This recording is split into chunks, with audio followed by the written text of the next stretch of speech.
안녕하세요. 오늘은 그 메이커스라는 개념에 대해서 알아보겠습니다. 메이커스는 이제 발달된 그 인터넷 시대를 맞이해서 발달된 그 정보통신 기술, 그 다음에 또 정보통신 기술하고 융합된 어떤 생산 기계나 생산 설비 등을 이용해서 그 개인도 특별한 어떤 뭐 자본이나 어떤 기술이 없는 개인도 어떤 물건을 생산해서 팔 수 있는 그런 생산자가 될 수 있다라는 개념을 가지고 있습니다. 그래서 이 메이커스를 오늘 알아볼 텐데요. 이 메이커스라는 것은 이제 뒤에도 말씀드리겠지만 어떤 그 책으로 그 개념들이 나와 있고 이제 제안을 한 개념입니다. 그래서 그 메이커스를 자세히 이제 알아보기 이전에 우리가 그 전체적인 지금까지 정보기술 또는 이비즈니스 뭐 인터넷 어떻게 됐든 간에 그런 정보기술이 우리 그 사람이 살아가는데 가장 중요한 것 중에 하나인 물건을 만드는 것에 영향을 미쳤습니다. 산업이죠. 제조업에 영향을 미쳤는데 그런 제조업의 어떤 역사적인 관점에서 메이커스라는 게 어떤 건지 어떤 위치를 차지하는지 중심으로 해서 알아보겠습니다. 그래서 결과적으로 메이커스라는 것은 사실 아직은 그렇게 뭐 완성됐다 볼 수는 없습니다. 앞으로 이제 그런 방향으로 갈 것이다. 그런 건데 그런 입장에서 우리가 과거의 어떤 우리의 발전 그 상황을 알아보고 메이커스 같이 앞으로 이렇게 눈에 조금씩 보이기 시작하는 미래를 예측한다면 우리가 이 비즈니스 전자상거래가 앞으로 꼭 우리가 기존에 알고 있는 상거래뿐만 아니라 어떤 제조업 쪽에도 확산될 것이라는 걸 이해할 수 있을 겁니다. 거기서 여러분들이 많은 어떤 기회라든가 또는 방향에 대한 어떤 그 안목을 가질 수 있을 거라고 생각합니다.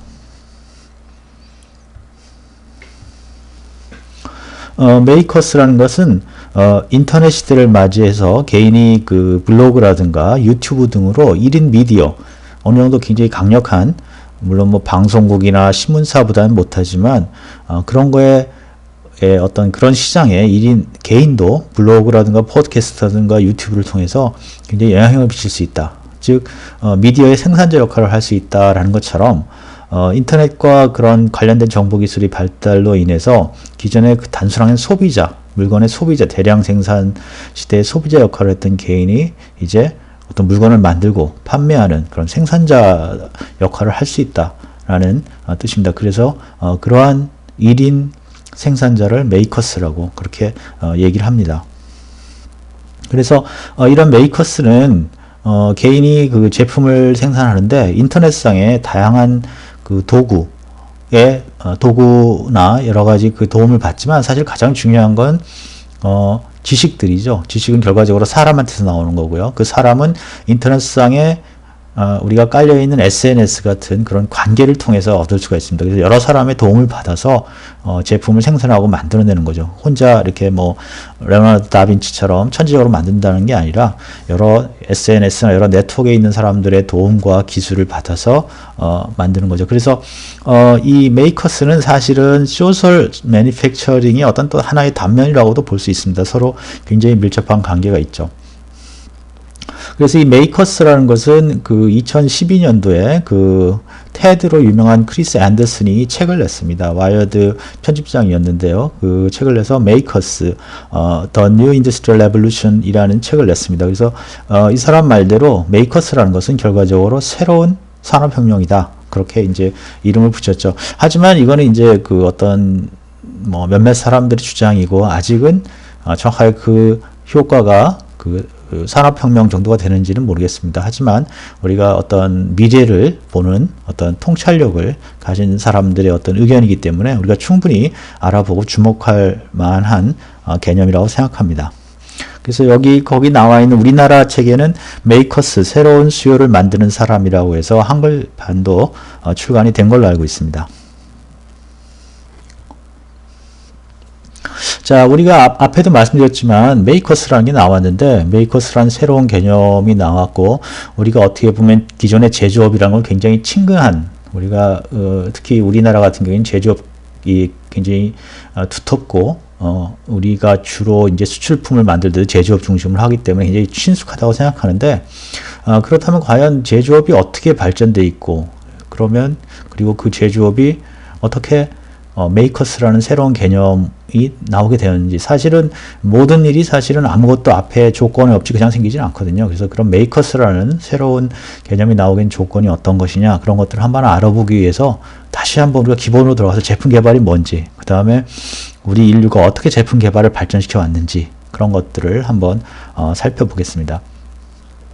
첫 번째 제품이라는 것은 이제 자연물이 아니라 원료를 사용해서 인간이 만든 물건이죠. 그래서 사실 우리 주위에는 굉장히 많은 제품들이 있습니다.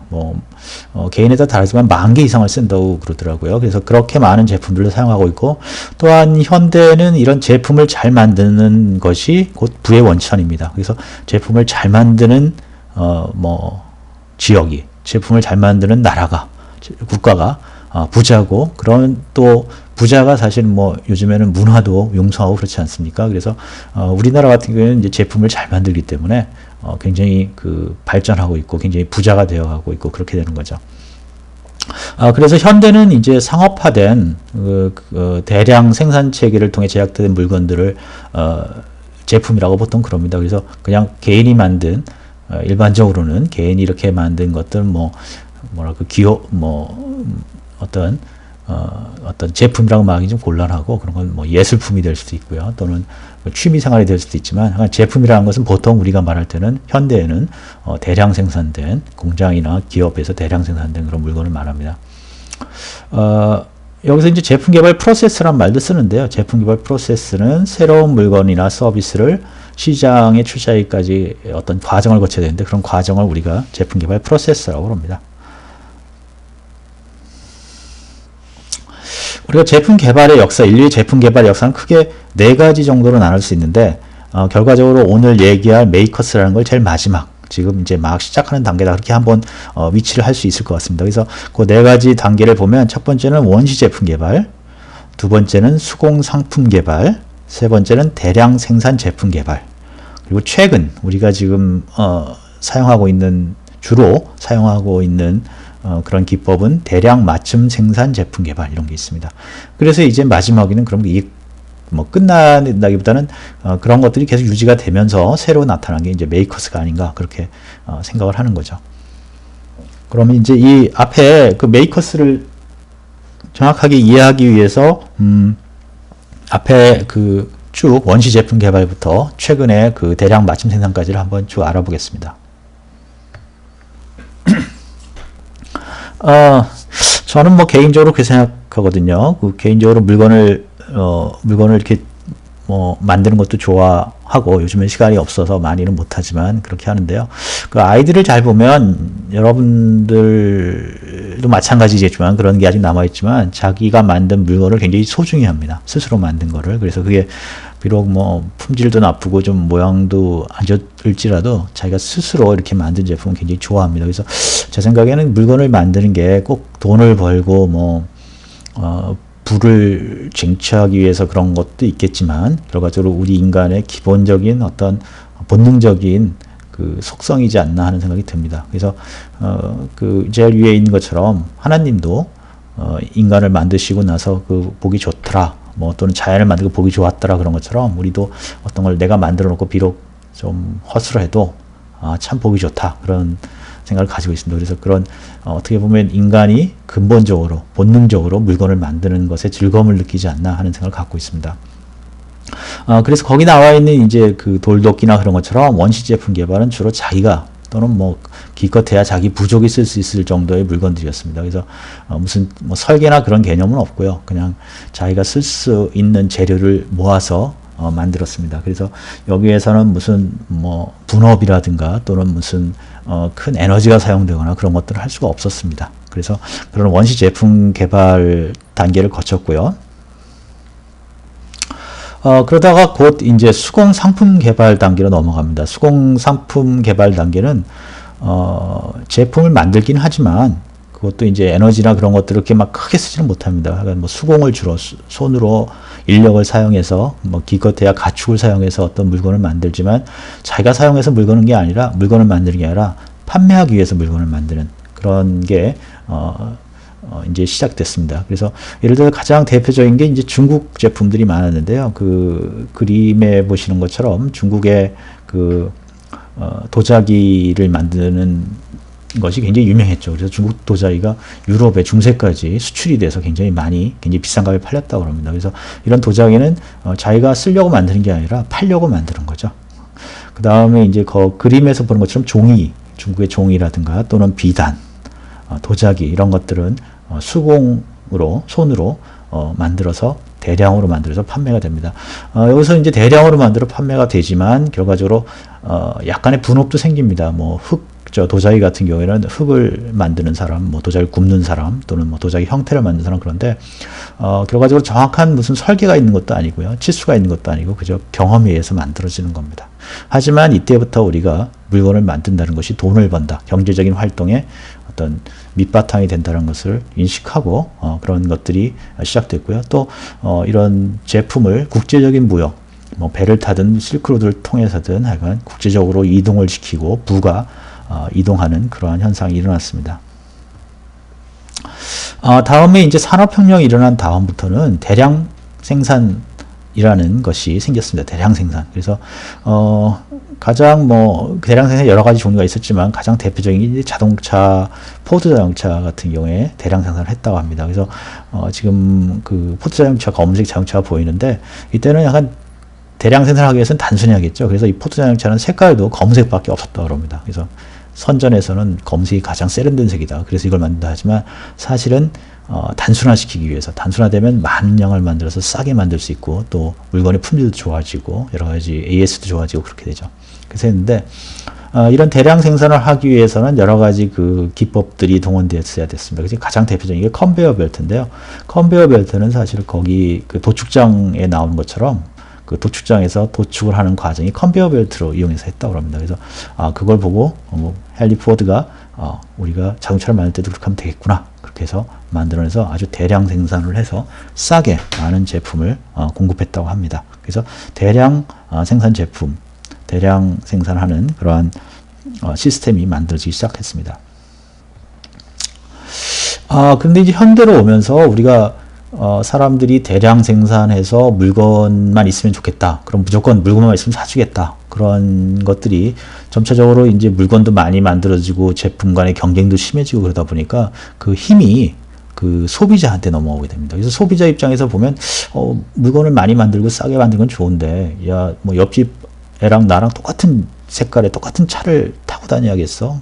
그렇죠. 그래서 여러분들도 아마 수업 들어갔을 때 옆에 친구가 똑같은 옷을 입었다 그러면 아마 두 친구 중에 한 명은 수업을 안 들어야 되지 않나, 그런 생각이 듭니다. 하여간 그런 식으로 이제 사람이 그 본능적으로 서로 다른 걸 원하는 거죠. 그래서 그걸 만족시켜야 되는데 그렇다고 우리가 대량 생산 체계를 버릴 수는 없었습니다. 예. 그렇다고 비싸게 한 사람 한 사람들을 만들어줄 수 없었거든요. 그래서 그 대량 생산 체계의 어떤 경제성하고 고객의 요구를 다양하게 만족시키자 해서 만들어진 게 대량 맞춤 생산입니다. 그래서 뭐 영어로 mass customization 뭐 그런 말을 하는데요. 여기 화면에 보이는 것처럼 이게 이제 인터넷으로 주문할 수 있는 시계입니다.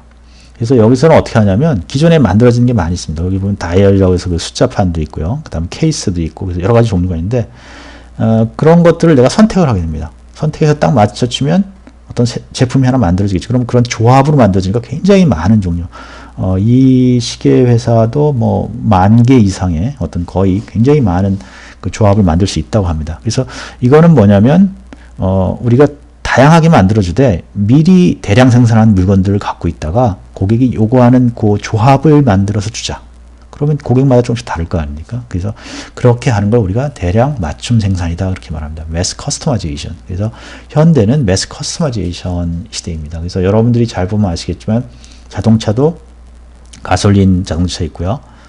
디젤 자동차 나오죠. 같은 차인데, 소나타. 그 다음에 소나타도 빨간색, 파란색, 굉장히 종류가 많죠. 그 다음에, 그걸 또 할 때 내장도 바꾸고요. 그래서 그런 조합을 바꿔서 많이 만듭니다. 그래서 여러분들이 사용하고 있는 거의 대부분의 물건이 다 이런 대량 맞춤 생산을 위한 mass customization을 위해서 그렇게 조합으로 만들어냅니다. 그래서, 그것이 이제 현대 사회의 어떤, 제품 개발 방법이었죠. 대표적인 게 여러분들 주위에 그 모나미 볼펜이 있을 겁니다. 많이 보셨을 텐데 153 모나미 볼펜인데, 이 볼펜도 자세히 보면 다 똑같습니다. 다 똑같은데 뭐만 바뀌냐면 색깔에 따라서 빨간색일 때는 빨간색 캡하고 뒤에 그 노브라고 하는 빨간색 노브로 이렇게 바뀝니다. 파란색은 또 앞에 캡하고 노브가 또 바뀌고요. 근데 자세히 보시면 알겠지만 여러분들 그 몸통의 그 색깔은 몸통에 있는 글자 색깔은 좀 다 검은색입니다. 이게 뭐 파란색으로 하면 파란색으로 해야 될 거고 빨간색 불펜은 빨간색으로 해야 되는데 검은색으로 하죠. 그래서 이거는 약간 좀 이상하지만 뭐 별 문제 없죠. 그래서 그런데 이렇게 했을 때 생산자 입장에서는 엄청나게 많은 이득이 생기는 거죠. 예를 들어 가지고 10만 개씩 주문을 받았다. 빨간색, 파란색, 검은색을 그러면 한꺼번에 이 몸통은 30만 개를 주문할 수 있죠. 그래서 30만 개하고 10만 개는 가격 차이도 많이 나고요. 그 다음에 나중에 그 물건을 관리하거나 재고를 처리하는 데 굉장히 차이 납니다. 그래서 이런 식으로 우리가 보이지 않게 가능하면 고객이 모르게 고객은 다양하게 가지면서 그 안에 공유되는 물건이 많도록 하는 것이 바로 현대 제품 개발의 어떤 기술입니다. 그래서 여러분들이 아시다시피 뭐 현대차랑 기아차랑 내부는 거의 비슷한데 외형이 굉장히 다르게 만든다. 그러면 현대차가 굉장히 이득을 보겠죠. 그래서 그런 것들이 바로 현대 제품 개발, 매스 커스터마이제이션, 대량 맞춤 생산이 기술들입니다.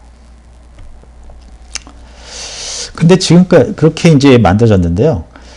그런 것들이 사실 아무리 그렇게 하더라도 사실 여러 가지 문제점들이 있습니다. 왜냐하면 이제 기업은 기업 나름대로 대량 생산해서 만들고 소비자는 단순히 소비만 하는데 여러 가지 기술적인 그 발전들로 인해서 우리가 메이커스 시대가 됐다 이거죠. 그래서 메이커스 시대는 뭐냐면 그런 것들이 아니라 정말 맞춤 생산을 하는 겁니다. 소량으로. 그래서 그 대표적인 예를 통해서 보면 그 로컬 모터스라는 회사가 있습니다. 홈페이지 여러분들 들어가 보시면 알겠는데 이 로컬 모터스는 마이크로 팩토리라고 이름을 지었습니다. 그래서 마이크로 팩토리는 굉장히 작다는 거죠. 그래서 뭐 수백만 대씩 생산하는 현대자동차나 그런 게 아니라 여기서는 어떻게 하냐면 디자인도 클라우드 소싱 디자인을 합니다. 그래서 누군가 이런 자동차를 원한다 그러면 전문가들이 그 회사 직원이 아닌 바깥에 있는 전문가들이 모여서 이렇게 만들자. 그래서 거기 보면 제가 정확하게 모르겠지만 그 사막을 달리는 SUV나 또는 뭐 버기카 같은데 겉모습은 거의 뭐 스포츠카인 그런 차를 만들기도 하고요. 또는 자동차입니다. 자전거요. 그러니까 자전거라고 해야 될까요? 모터사이클이라고 해야 될까요? 약간 전기나 엔진을 이용해서 달릴 수 있는 모터사이클입니다. 그래서 이런 그 하나는 이제 전지고 하나는 이제 엔진이고 그런데 그런 것들을 그 클라우드 소싱을 해서 디자인을 하게 되죠. 근데 이제 특이한 점은 여기서는 대량 생산을 하지 않고 고객이 주문을 하면서 제품 출시 날짜를 예약을 합니다. 그 왜 그러냐면 만드는데 시간이 걸리거든요. 그래서 만들어 놓은 걸 파는 게 아니라 만들어서 이제 부품도 주문을 하고 제작해서 만들어서 하기 때문에 꽤 시간이 걸립니다. 그래서 이런 게 완전히 끝나면 주문하고 출시 날짜가 예약이 끝나면 제품 주문을 시작하는 거죠.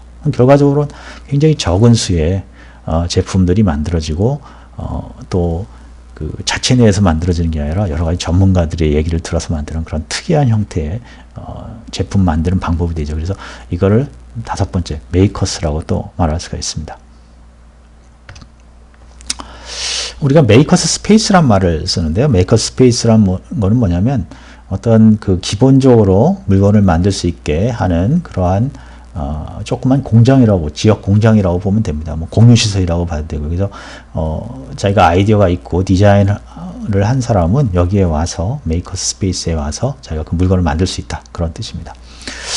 그래서 이 메이커스 스페이스는 크게 두 가지로 나눌 수 있습니다. 하나는 그 정보통신 기술 뭐 그런 게 하나 있고 두 번째 이제 하드웨어가 있는 거죠. 그래서 우리가 그 메이커스 스페이스 즉 메이커스라는 이 개념을 만들기 위해서는 몇 가지 이제 정보통신 기술들이 필요한데 거기 나와 있습니다. 첫 번째가 이제 SNS죠.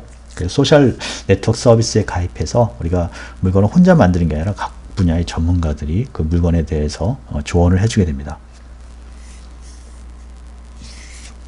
예를 들어서 요즘에는 이제 물건이 그냥 하드웨어만 있는 게 아니라 뭐 전기, 소프트웨어 그런 게 있죠. 그러면 내가 하드웨어를 잘 만드는데 소프트웨어를 못 만든다. 그러면 소프트웨어 전문가들한테 그 커뮤니티에 가서 얘기를 하면 거기서 이제 관련돼서 만들어지고요. 그 다음에 이제 커뮤니티도 있습니다. 커뮤니티도 방금 말씀드린 것처럼 그런 어떤 전문가들이 모이거나 어떤 특별한 일을 해서 관심이 같은 사람들이 모이는 건데 예를 들어 가지고 내가 어떤 물건을 만들고 싶은데 돈이 없다. 그럼 이제 클라우드 펀딩을 하는 거죠. 그래서 전 시간에 배웠던 것처럼 킥스타터 같은 데서 내가 이러이러한 물건을 만들고 싶다. 그러면 거기에 필요한 돈을 그 사람 거기서 펀딩을 해주는 거죠. 그 다음에 퀄키처럼 역시 여기서는 메이커 마켓플레이스라고 그러는데 어떤 아이디어를 내면 그것들을 뭐 여러 사람들이 의견을 내고 그 자기의 재능을 보태서 물건을 만들어내는 것도 가능합니다. 그래서 커뮤니티도 있어야 되고요.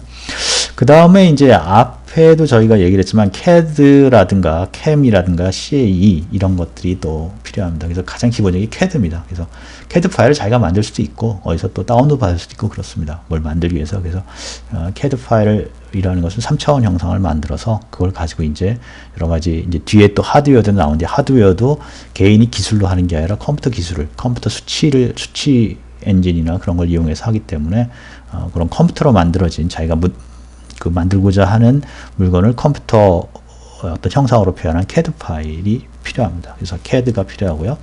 CAM이라는 것은 이제 그런 형상을 가공할 수 있게 지금 그림에 보이는 것처럼 그 CNC 머신 컴퓨터라이즈드 수치 해석 누메리컬 컨트롤 머신이라고 해서 컴퓨터를 이렇게 XYZ를 조정을 하면 거기에 맞춰서 가공을 해주는 그런 기계들입니다. 그래서 그런 CNC 같은 걸 활용하기 위해서는 CAM이 필요하고요. 그 다음에 이제 해석을 위해서, 엔지니어링 해석을 위해서는 CA 등이 필요합니다. 그래서 메이커 스페이스, 메이커가 어떤 물건을 만들기 위해 필요한 뭐 소프트웨어, 정보통신 시스템 등 이런 것들이 필요하다. 그렇게 볼 수가 있습니다. 다음에 이제 하드웨어 쪽을 보면요. 첫 번째 이제 요즘 많이 여러분들이 이제 얘기하는 3D 프린터입니다. 그래서 어떤 물건을 되게 깎아서 만들 수도 있지만 적층, 조금씩 쌓아서 만들 수 있습니다. 그래서 컴퓨터로 어떤 형상을 만들면 그 형상 그대로 쌓아서 재료를 쌓아서 만들어내는 게 3D 프린터입니다. 그래서 우리가 프린터에다 글자를 쓰듯이 컴퓨터 파일 내용을 컴퓨터의 CAD 모양을 나타내는 CAD를 3차원으로 출력해낸다 해서 3D 프린터입니다. 그래서 거기 보는 지금 아마 파란색 토끼를 이렇게 출력하는 게 보이는데요. 그렇게 3D 프린터가 있을 수 있고요. CNC는 아까 말씀을 드렸습니다. 그래서 컴퓨터라이즈드 뉴메리컬 컨트롤러인데요.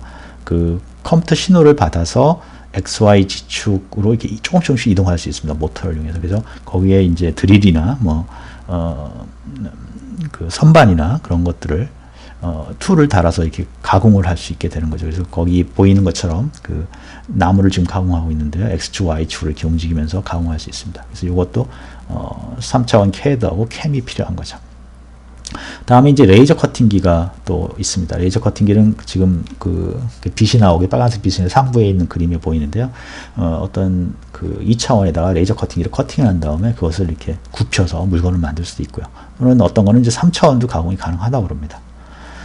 이것도 역시 컴퓨터의 어떤 파일을 이용해서 제작을 할 수 있습니다. 다음에 3차원 스캐너는 여기 없는데요. 어떤 물건을 갖다 놓고 그걸 측정하는 겁니다. 3차원으로 측정. 그래서 입체를 우리가 입체 정보를 파일로 받아낼 수가 있는 거죠. 또한 여기 그림에 이제 손바닥 위에 조그만 어떤 하나의 기판이 보이는데요. 이게 아두이노입니다. 그래서 이태리에서 만들어진 메인보드라고 생각하시면 됩니다. 그래서 하나의 메인보드로 여러 가지 가격도 굉장히 싸지만 여러 가지 소프트웨어들이 많이 개발되어 있어서 이걸 이용해서 어떤 컨트롤할 수 있는 시스템을 아주 쉽게 만들 수 있다고 합니다. 그래서 이러한 모든 것들을 우리가 쉽게 지금 구하고 또 쓸 수 있고 그렇기 때문에 이런 것들을 모아서 개인이라도 어떤 물건을 만들어서 팔 수가 있는 거죠. 그래서 개인이 이런 걸 쓸 수 있는데 개인이 이런 모든 하드웨어를 잘 갖추기는 좀 어려우니까 그런 것들을 지역에 이렇게 갖춰 놓은 것들이 있습니다. 그걸 메이커스 스페이스라고 합니다. 물론 메이커스 스페이스를 꼭 사용 안 할 수도 있죠. 그냥 요즘에는 이제 사실은 어떤 지역에 있는 회사에 주문을 해도 지역에 있는 회사도 이런 시설들이 다 갖춰져 있기 때문에 옛날처럼 꼭 많은 양을 주문 안 하더라도 그 회사도 이런 컴퓨터 기술을 이용해서 적은 수량의 부품이나 그런 부품이나 그런 것도 전부 다 가공해 줄 수 있습니다. 그 다음에 택배나 요즘에 그런 것도 굉장히 발달하기 때문에 싸게 그런 부품을 구입할 수 있죠. 그래서 그런 것들이 모두 모여서 개인도 자기가 아이디어만 있다면 어떤 니치 마켓에, 물론 뭐 자동차 수백만 대를 만들 수는 없겠지만 아주 니치 마켓에 어떤 그런 역할을 할 수 있는 그런 시대가 되었습니다.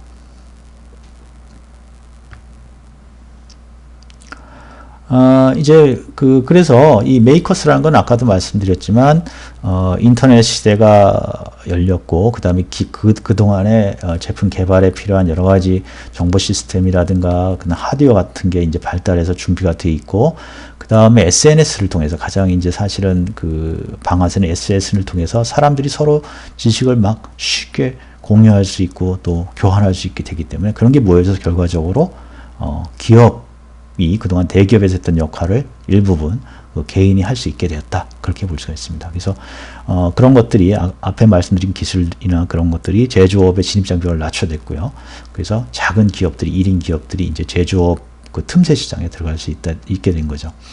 그래서 요거를 좀 더 이게 쉽게 이제 이해하기 위해서는 예를 들어 가지고 앞에 처음에 말씀드렸지만 블로그라든가 유튜브가 기존의 신문이라든가 방송국에서 했던 일을 우리가 지금 잘 인식하지 못할 정도는 개인이 할 수 있도록 만들었습니다. 그래서 어떤 개인은 그걸 잘 이용해서 굉장히 효과적으로 굉장히 영향력이 큰 미디어를 만든 것이 됐죠. 그랑 똑같이 제조도 이제는 그런 블로그나 유튜브처럼 정보 기술, 웹이라든가 블로그나 유튜브가 웹 기술 이용한 것처럼 우리가 SNS나 웹을 통해서 또는 여러 가지 가격이 싸진 그런 가공 기계들, CNC나 3D 프린터 같은 걸 이용해서 영향력 있는 그러한 메이커, 즉 생산자가 될 수 있다. 그렇게 볼 수가 있습니다. 그래서 앞으로 뭐 대기업이 없어질 거라는 생각은 없죠. 뭐 아주 큰 비행기라든가 또는 뭐 자동차라든가 그런 것들을 많이 만들어야 되니까. 근데 우리가 기존에 어쩔 수 없이 대기업 제품을 썼었어야 되는데 그렇지 않고 우리 용도에 맞는 우리가 좋아하는 것들을 이제 살 수가 있다 이거죠. 틈새 시장에 의해서. 그래서 대기업과 틈새 기업이 공존하는 그렇게 된 것이고요. 그러면서 사실은 틈새 기업들은 굉장히 작고 굉장히 유연하기 때문에 굉장히 혁신적일 수가 있습니다. 그래서 잘하면 이런 혁신성들이 대기업에 영향을 줄 수도 있다. 그렇게 볼 수가 있습니다. 또 한 가지 측면에서는 사실은 이 메이커스들은 이 커뮤니티 성격이 굉장히 강한 그 안에서 이렇게 서로 협조를 하면서 만들어내는 그런 성향들이 꽤 있습니다. 그래서 그런 것들은 우리가 오픈소스처럼 누가 이런 좋은 기술을 혼자 갖지 말고 서로 나누자 하는 공유 또는 사회적 어떤 활동을 중요시하는 그런 공유를 중시하고 사회적 어떤 정의를 위한 사회적 기업이 활성화될 가능성이 높습니다. 그래서 이런 경우에 꼭 이득을 무조건 다 내 거다라는 것보다는 공유와 나눔으로써 되는 그런 우리가 이상적으로 생각했던 기업들이 나타나지 않을까 그런 생각도 한번 해봅니다. 또 한 가지는 이제 이런 메이커스는 사실은 굉장히 느슨한 우리가 어떤 기업이라는 것은 대량 생산하기 위해서는 군대 조직처럼 딱 짜여져 있어야 되는데 이 메이커스는 그런 조직하고는 반대쪽에 있는 거죠. 그래서 개방형 조직으로 해서 우리가 이런 조직에 필요한 인재는 사실은 기존 우리가 교육이나 그런 거에서 기업에서 필요한 인재랑은 좀 다릅니다. 그래서 그런 측면에서 보면 굉장히 자유롭고 유연성이 강하기 때문에 지역이라든가 성이라든가 또는 교육적인 어떤 차이점도 어느 정도 극복할 수 있지 않나. 그래서 결과적으로 우리가 정보기술이라든가 이 비즈니스라든가 이 매니팩처링이라든가 이런 것들이 정보기술을 받아들임으로 해서 그간의 어떤 서로 불평등했던 것 또는 경고했던 것 또는 이게 너무 유연하지 못했던 것들이 좀 더 사회적